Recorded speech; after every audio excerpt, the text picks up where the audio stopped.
Parier gagnant, émission de sport et du pari sportif.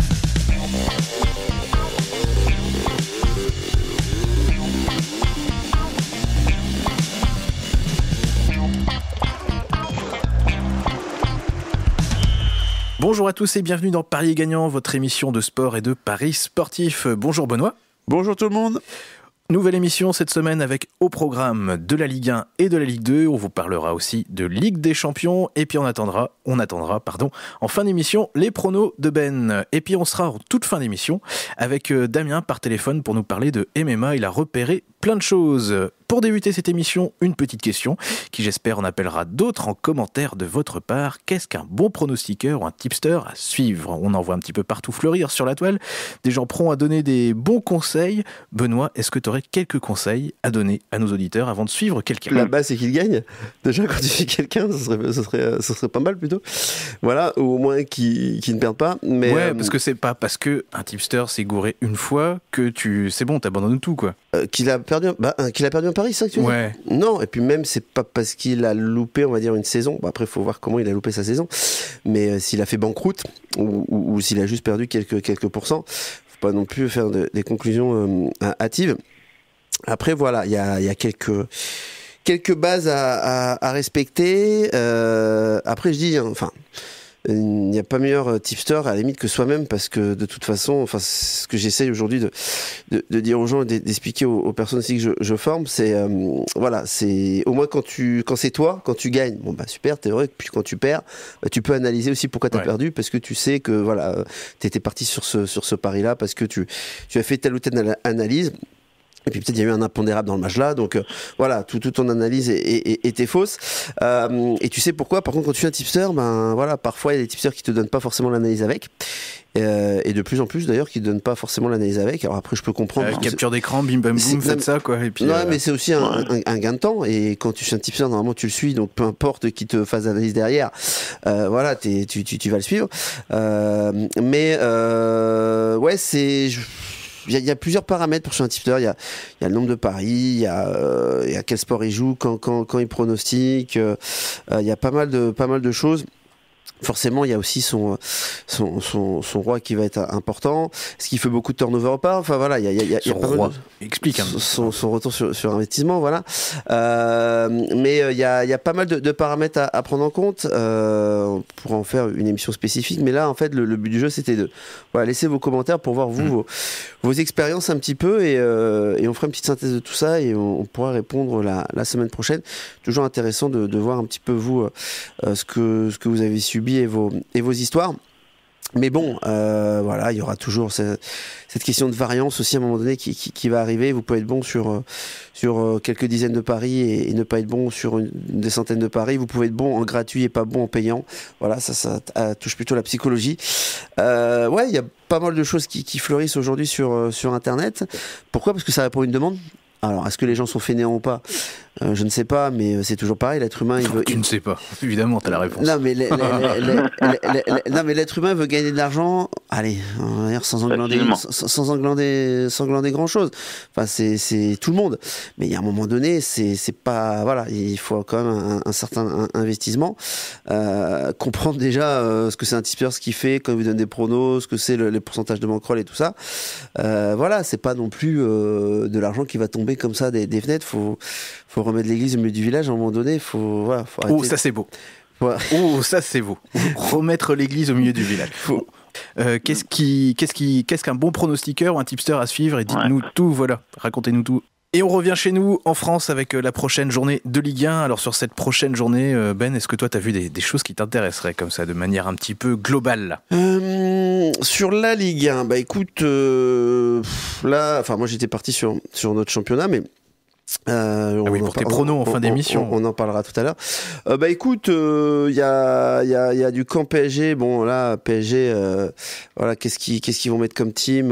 Est-ce que Cavani va jouer là avant d'aller jouer contre Manchester United ? Est-ce qu'il va se tester dans ce match-là ? Faut voir. Mais bon, de toute façon, normalement, il n'est pas censé avoir photo. Reims-Amiens. Reims, en ce moment, c'est pas mal. Hein. Ils ont gagné 4-2 à Montpellier. Ouais, ils se rapprochent de l'Europe, tout doucement. C'est fou, ça. Ouais. mais Amiens va aussi vendre chèrement leur peau et pour eux ramener un point à Reims. Parce que là ils ont de l'enjeu quand même. Voilà, donc il y a du maintien dans l'air. Reims-Amiens c'est compliqué. Un Guingamp-Nantes. Voilà, impossible. J'ai du mal à voir franchement Guingamp perdre ce match. Moi, je trouve que Nantes, ils jouent un petit peu moins bien aussi, depuis la disparition tragique de Salah. Et Guingamp à 2,70, en draw no bet, ça doit faire une cote pas mal du tout. Donc, j'ai vraiment du mal à voir Guingamp perdre. Lille-Dijon, ouais, ça, j'y touche pas. Dijon, en plus, ils viennent de jouer en couple. Là. C'est ça. Donc, ils ont un match dans les pattes. Lille sera plus frais. Lille est 1,50. Ouais, ça peut, voilà. Après, là, je serais absolument pas objectif parce que je veux que Dijon prenne des points parce que je veux que Caen descende. Donc là, je serais totalement biaisé au niveau de mon analyse.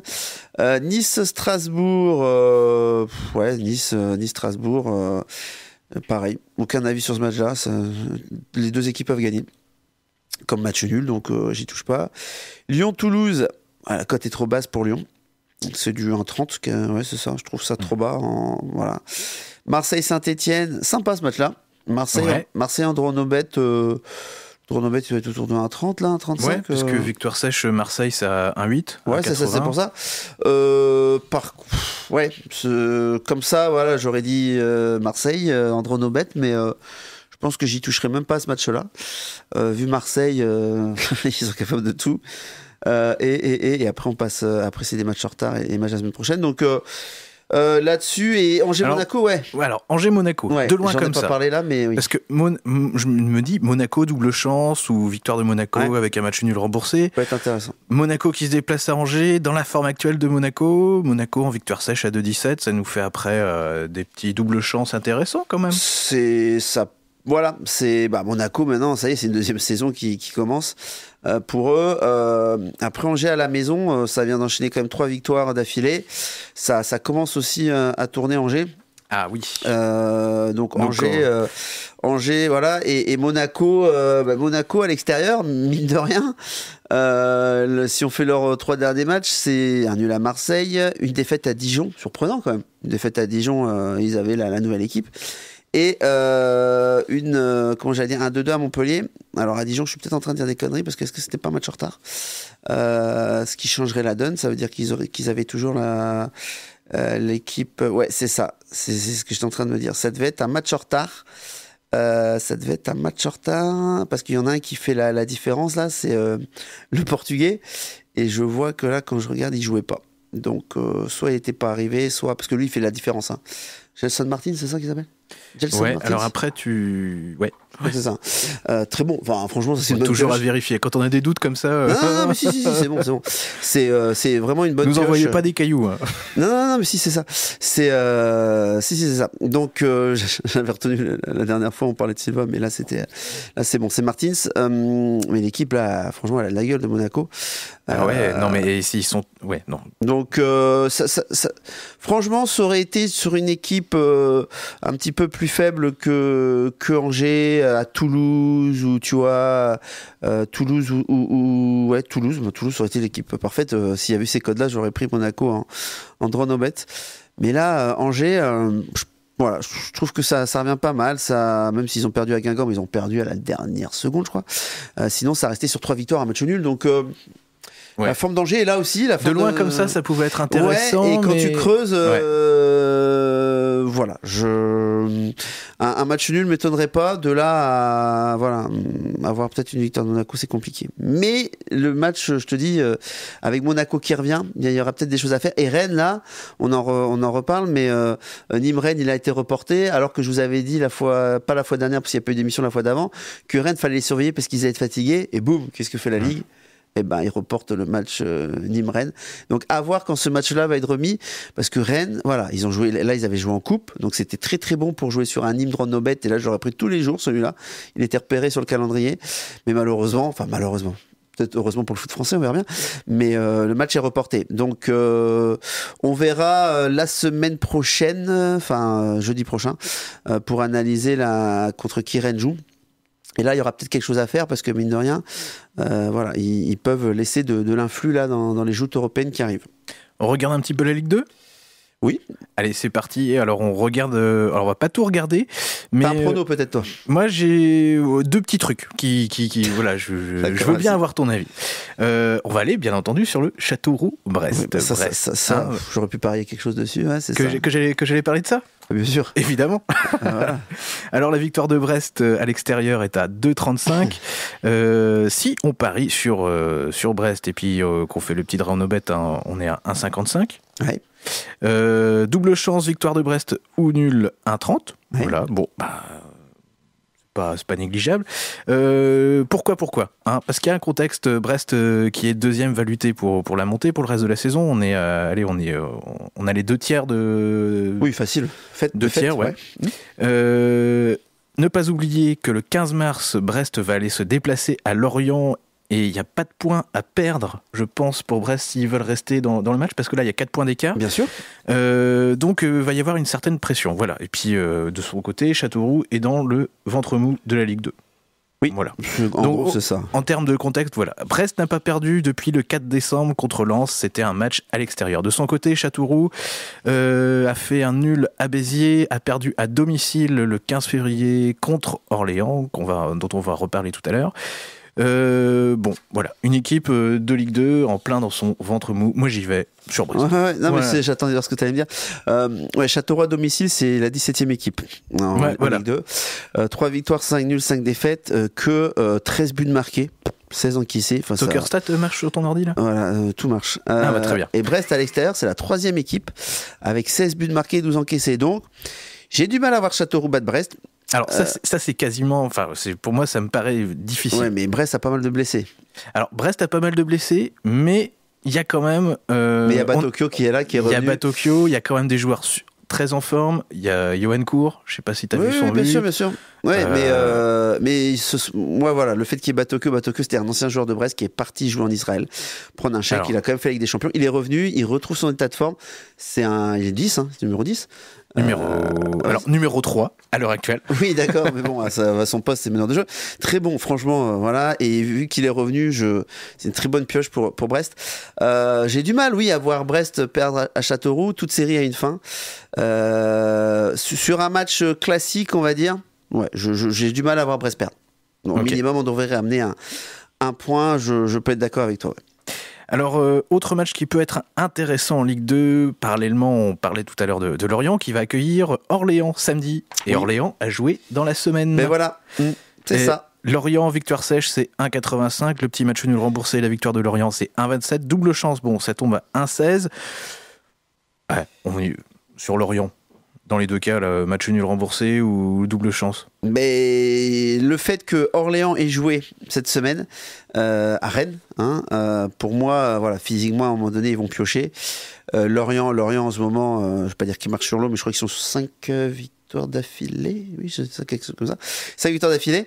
Lorient à domicile, 4e équipe en France. Très bonne défense, juste 9 buts encaissés. Et Orléans à l'extérieur, ils sont pas mauvais. D'accord, c'est la 8e équipe. Mais bon, ils prennent beaucoup de buts quand même, 20. Et ils font très peu de matchs nuls. Ils font soit des victoires, soit des défaites. Donc c'est j'ai vraiment du mal à voir Lorient perdre. Donc un draw no bet peut être aussi intéressant pour Lorient, parce que là ils sont sur une bonne dynamique, Donc pour moi c'est intéressant, bonne pioche, avec Orléans qui devrait fléchir au bout de la 60e minute généralement quand ça a joué dans la semaine. Quand t'as pas l'habitude. Et d'autant plus pour une Ligue 2 sans doute. D'autant plus pour une Ligue 2. Maintenant, tu te mets en mode avion. Oui, ça suffit. Mais il ne fonctionne plus. Voilà, donc mon bouton ici il est cassé et j'essaye de le mettre, à chaque fois il revient. Vous pouvez entendre des petites sonneries de téléphone derrière. C'est mon téléphone, mais il était censé être sur mode avion, et le mode avion, là, et mon bouton déconne. Bref. C'est pas grave. Allez, on continue cette émission. On revient là à la Ligue des Champions. On voulait vous en parler un petit peu, puisqu'il y a des 8e retours qui se profilent à l'horizon la semaine prochaine. Alors, voilà, on va en parler avec des précautions, comme d'habitude, parce qu'il y a une journée entre-temps, et puis peut y avoir des modifications d'effectifs, des surprises. Il y a quand même quelque chose d'assez sûr, c'est que Manchester United au milieu, ils vont être un peu dépouillés quand même. Ça va être dur. Contre le PSG. Non, mais d'accord. Pogba a déjà été suspendu. Pardon. Après, il y a les autres. C'est qui ? C'est Herrera, Mata, tout ça, là ? Non, pas Matic. qui sont blessés, je crois, du dernier match. Herrera, je suis sûr, mais je sais plus qui est l'autre qui s'est blessé au dernier match. Enfin bon, bref, ça va être compliqué pour eux. C'est Lingard. Ouais, c'est peut-être quelque chose comme ça. Lingard, oui. Martial qui va revenir, si j'ai bien vu. Mais bon, au milieu, Manchester, ça va être vraiment compliqué. Donc voilà. Après PSG, c'est un 50 en victoire sèche. Ils ont pas forcément besoin de gagner, PSG, je veux dire. C'est compliqué d'aller sur ce match-là. Est-ce qu'il y aurait d'autres choses à faire? Dortmund 1,90 Andron Nobet, mais va falloir attaquer, va falloir se découvrir parce que Tottenham a quand même de l'avance et puis Kane est revenu. Donc Kane, voilà quoi, en pointe ça peut planter aussi en contre. Alors match à surveiller, Real de Madrid Ajax. Real de Madrid sont pris une bonne branlée. Ils ont servi de Suarez qui est mauvais comme pas possible depuis quelques semaines et puis et qui est là qui boum nous fait une panenka au Bernabeu. Alors tous les fans de Barcelone disent que maintenant quand ils vont jouer au Real de Madrid, c'est un match d'entraînement en fait parce qu'ils gagnent souvent au Real de Madrid contre l'Ajax. Là ils sont à 62. Ouais pareil. Je vois pas de value quoi parce que l'Ajax c'est jeune, ça joue, on sait jamais. Et puis on a quoi d'autre? On a le Porto-Rome. Ouais, pareil, match impronosticable. Donc là, Ligue des Champions, tu voyais un truc toi? Tu voulais parler de... Non, moi rien de spécial. Vraiment, je voulais peut-être aller sur... En parlant de Ligue des Champions, je voulais aussi à un moment donné aller sur du PLT, mais vas-y. D'accord. Mais ouais, PSG Manchester United, je te dis, avec... et bizarrement, depuis qu'il y a les milieux de terrain tombent comme des mouches à Manchester United, la cote de PSG baisse. Hein. Elle était au-dessus des 1,50, maintenant elle est en dessous. Donc forcément, ça appuie dessus. Après, voilà, PSG font aussi des bons résultats. Di Maria, en ce moment, il marche un peu sur l'eau, là. Il marche un peu sur l'eau. Voilà, donc un drone au bet du PSG, ça vaut même pas le coup, parce que la cote, elle doit être ridicule. Là. Ça doit être du 1,10-1,15. Bon, bref, ça vaut pas le coup. Donc non, là, regardez, mettez-vous devant la télé pour regarder PSG Manchester United le mercredi. Et puis, voilà, je pense que ce sera déjà pas mal. On fait un petit point PLT. Paris long terme pour la victoire en Ligue des Champions. Moi, je regarde les cotes, quoi, et je vois de l'Atlético toujours à 11. Ouais, bah oui. Mais les gens font pas confiance, n'imaginent pas l'Atlético gagner, quoi. Écoute, ils étaient hauts avant le match contre la Juve, donc tu peux pas les mettre à 5 ou quelque chose comme ça, c'est pas possible, parce qu'après il y a une certaine logique des bookmakers. Mais ouais, c'est toujours haut, tu vois, ils ont à peu près la même confiance, aller à quelques pourcentages près, avec toujours la Juve, parce que la Juve maintenant ils sont entre 15, 16, 17, un truc comme ça, et l'Atlético sont vers 12, 11, donc voilà, on va dire qu'au niveau des probas c'est quasiment la même chose, alors qu'ils ont quand même 2 buts d'avance. C'est ça. Alors donc, après, ça veut dire que les gens imaginent bien voir la Juventus remonter 2 buts à l'Atlético, c'est ça, à Turin. Ce qui est pas impossible après, voilà. Parce qu'ils n'ont pas fait un mauvais match à l'Atlético de Madrid, parce qu'ils ont pris 2 buts sur tête arrêtée, si je me souviens bien. Voilà, donc non, c'est la cote me surprend pas. Alors après, bah oui, il y a Manchester City qui est... toujours à des cotes complètement dingues, quoi. 3 ouais, je te dis, mais j'y crois pas toujours. Hein, donc, ça fait le coup tous les ans, en fait, ça. De quoi? Le City. Oui. Bah, à un moment donné, il vaut bien finir par en gagner une, hein, tu vas dire, mais j'ai vraiment du mal avec eux, là. Voilà, j'ai vraiment du mal avec eux. Après, forcément, tu vois. Le Real, toujours à 10. Ouais, mais regarde comment ils jouent. T'as un Real à 10 et un Barcelone à 6 aujourd'hui. Quoi qu'il arrive, moi, voilà, j'aurais pris Barcelone. Regarde, leur mis 3-0, enfin il n'y a pas photo aujourd'hui dans le championnat espagnol. Donc en plus Bale, il y a un problème là avec lui, je crois, dans le vestiaire. Ouais, oui. Voilà, donc l'ambiance c'est pas forcément. La non-célébration de Bale. Ouais, c'est pas. Ça vaudra jamais Kepa et Sarri. Voilà, donc mais il y a toujours pareil, Bayern j'y crois pas. Tottenham, Bayern à j'ai 11. du mal, y croire aussi. Et après derrière, bon ben voilà, Roma. Enfin après, Lyon, il y a combien? 125 là. Ouais, bah écoute. Bon. Mais bon, à Barcelone, ça va être compliqué, sous un malentendu. Là, à l'heure actuelle, quelqu'un qui aurait rien mis là sur les Ligues des Champions Paris long terme, tu lui dirais quoi? Bah là, je vois du Barcelone à 6. Je mettrais une pièce sur Barcelone. Pas l'Atlético. Et tu pourrais... Ouais, c'est délicat. L'Atlético... Si, tu peux aussi mettre quelque chose sur l'Atlético. Ça se joue au Wanda Metropolitano, la finale. Oui, bien sûr. Ça rentre pas en compte. Ça rentre pas. Non mais si, mais c'est pas parce que voilà, je suis bien d'accord que ça peut rentrer en compte, mais c'est pas pour ça qu'ils vont voler sur le terrain. Donc non, moi si j'avais juste une pièce à mettre aujourd'hui, je la mettrais sur Barcelone, même si je voudrais bien qu'ils ont créé l'exploit, mais parce que au match aller, franchement, Barcelone a aussi à un moment donné dominé quand même. Donc bon, voilà, ils se sont bien sortis. Là, ça va être difficile au Camp Nou. Donc voilà, 6 Barcelone, Manchester City à 3,75. Bon voilà, c'est parce qu'ils ont pris l'avantage. Ils ont eu du mal à Schalke. Donc voilà, c'est ce que je ferais. Je mettrais une pièce plutôt sur Barcelone. Très bien, on a fini pour la partie Ligue des Champions et puis on va maintenant attaquer tes pronos. Alors vite fait, handball femme Ligue des Champions, vous avez un Metz-Brest, Metz-Brest, désolé pour les Lorrains. Metz-Brest avec une cote pas folichonne pour Metz à 1,08, 1,07, mais voilà, ça se prend dans un combiné. Hier soir, j'étais au match avec Dame, justement, c'est pour ça qu'il a une petite voix aussi. Et comment j'allais dire, voilà, Brest a dominé son sujet, c'était Fleury. Pinot ne jouait pas, bien bizarre. Et voilà, il y a quelques tensions, enfin. Mais on va pas. Ce sera pas dit comme ça, voilà, sur la presse, mais il y a des petits bisbis, il y a des petites tensions. Il y a un entraîneur qui est en arrêt. Ouais, maladie, parce qu'il a mal au dos, voilà. Donc, bon, bref, il y a quelque chose qui est bizarre. Il y a quelque chose qui est bizarre, et là sans elle je trouve que l'équipe a pas mal joué hier, mais bon, Metz là elles veulent absolument la victoire pour rester première de leur poule et tomber contre le 4e d'en face. Il y a quand même encore une différence de niveau pour moi entre les deux, même si on a mieux joué cette fois-ci contre Fleury, et je combinerai ça avec du Série B italienne. Brescia Dronobet, Brescia contre Cittadella.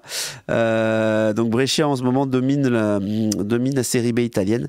Mais c'est surtout que, voilà, pourquoi ça ? Parce que Brescia à la maison, c'est la meilleure équipe à domicile, aucune défaite, 3 nuls, 9 victoires.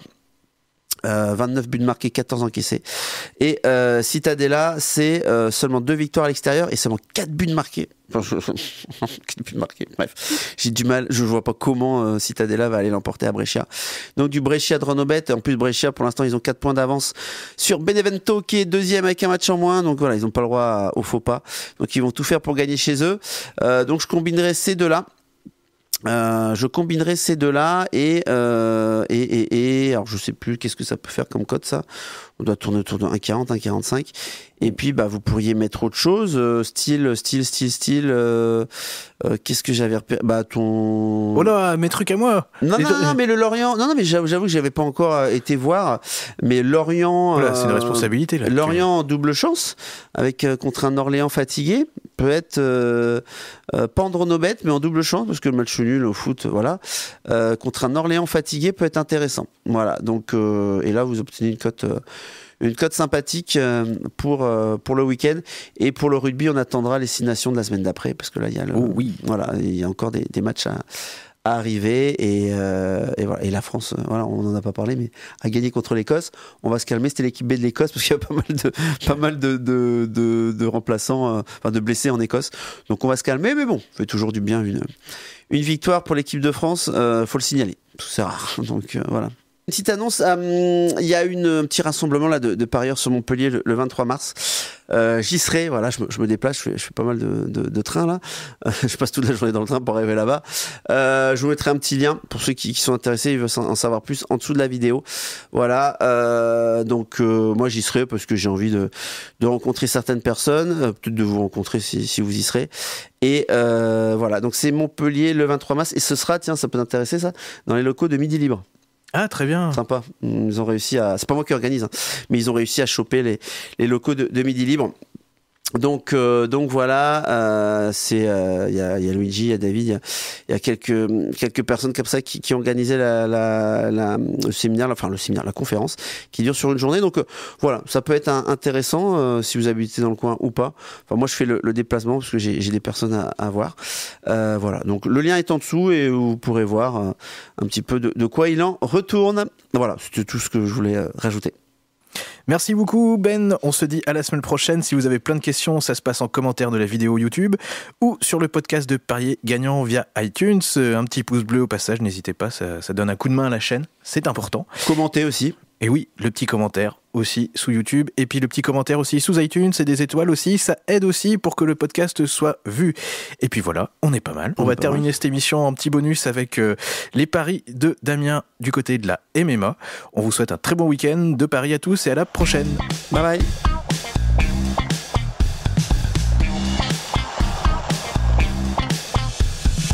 Parier gagnant, émission de sport et du pari sportif.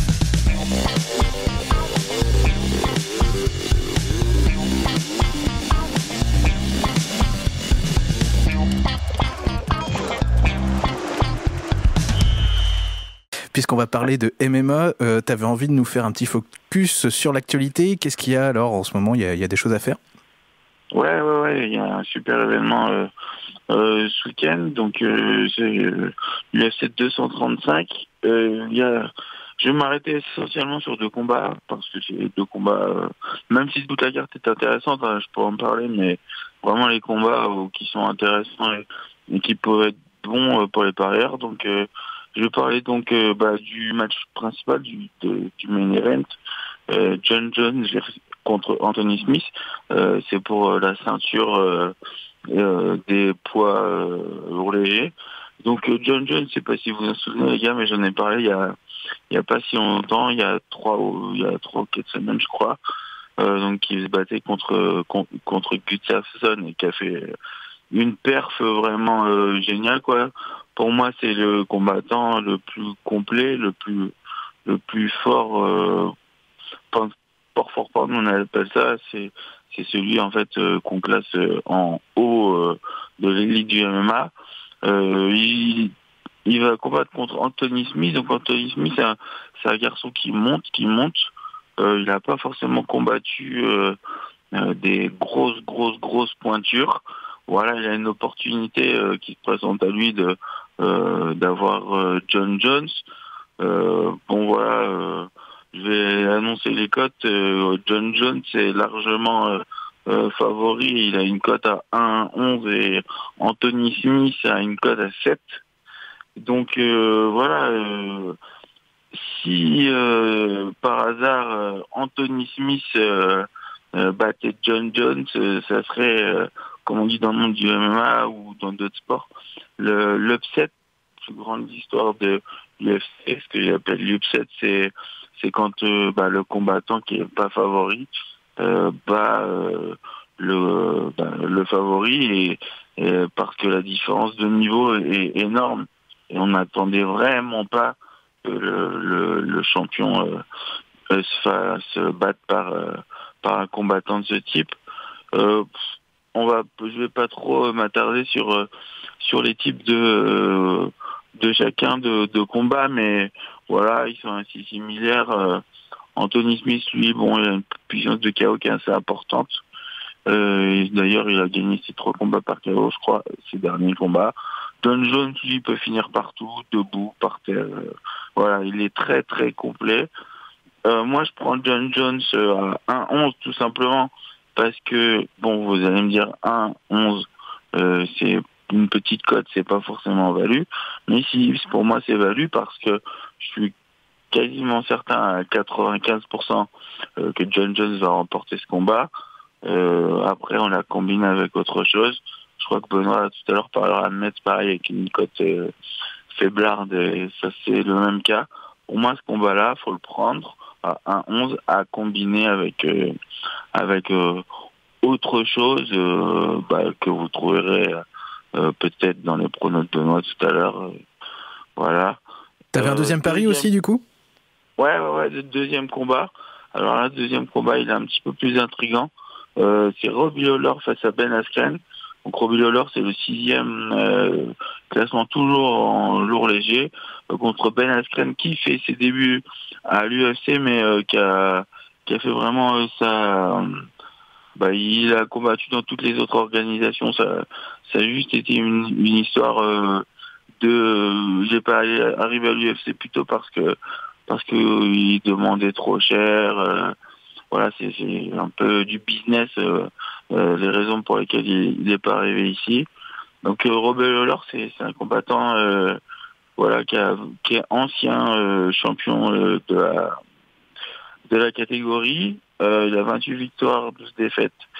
Et 0 no contest. Et Ben Askren, quant à lui, il a 18 victoires, aucune défaite.